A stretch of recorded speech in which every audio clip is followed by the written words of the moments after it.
Hello, and welcome to the Logging Pod. Over the past several weeks, many of us have seen a renewed wave of Epstein related documents circulate online. Some people scroll past them, some dismiss them outright. Others have taken the time to download the files and read through them themselves. And when you do that, a question begins to surface. Not a conclusion, not an accusation, but a question. How, if at all, do the Epstein files intersect with political power and elections? This episode is speculative, but it's not based. The materials being discussed are drawn from documents reviewed or held by federal authorities, including the FBI and the Department of Justice, as well as court-unsealed filings.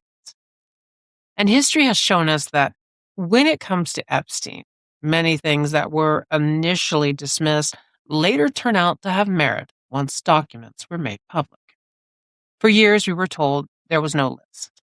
Then we were told the names didn't matter. Then we were told the connections were meaningless.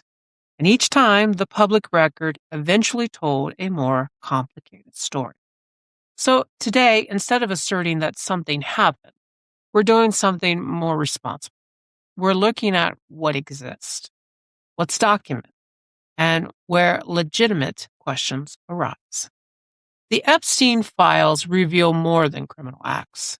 They show access, emails, introductions, financial arrangements, cross-border relationships. They show an individual operating inside elite networks with unusual installation and reach. That does not prove election interference, but it does establish an ecosystem where influence and leverage moved quietly, often without transparency. Some of the communications and relationships documented in these files involve individuals who later appear in political, technological, or election-adjacent spaces. Some of these interactions predate major election cycles. That alone does not mean elections were manipulated, but it does create overlap. And overlap is where investigations begin. In this episode, the Epstein material is not being used to claims that an election was stolen. It is being used to ask whether the same patterns or dismissed concern, delayed accountability, and hidden access appear elsewhere. And that brings us to something that is no longer speculative. In recent court filings, this administration admitted that members of the Department of Government Efficiency, known as DOGE, accessed sensitive Social Security Administration databases containing personal, identifiable information.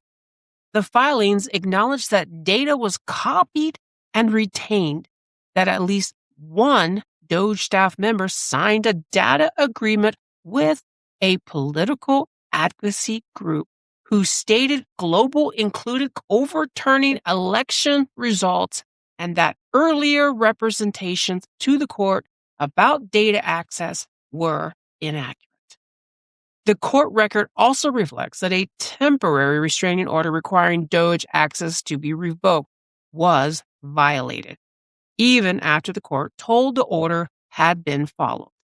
These admissions are not social media claims. They are contained in formal filing submitted by the government itself. Now, this does not prove that the Epstein files were used to interfere with elections, but it does demonstrate that election-adjacent systems and sensitive personal data have been mishandled in documented ways by those in power. And it shows that concerns raised early were minimized until the paper trail became unavoidable. Which brings us back to the central question of this episode. If Epstein's network shows how power, access, and protection operated behind the scenes, and modern court filings show that election-related safeguards have been crossed, then the responsible question is not whether an election was definitely stolen. The responsible question is, why the public is so often told there is nothing to see, only to later find out that there was far more happening when they were allowed to know. This episode is not about drawing conclusions. It's about refusing to stop asking questions, simply because those questions make people uncomfortable.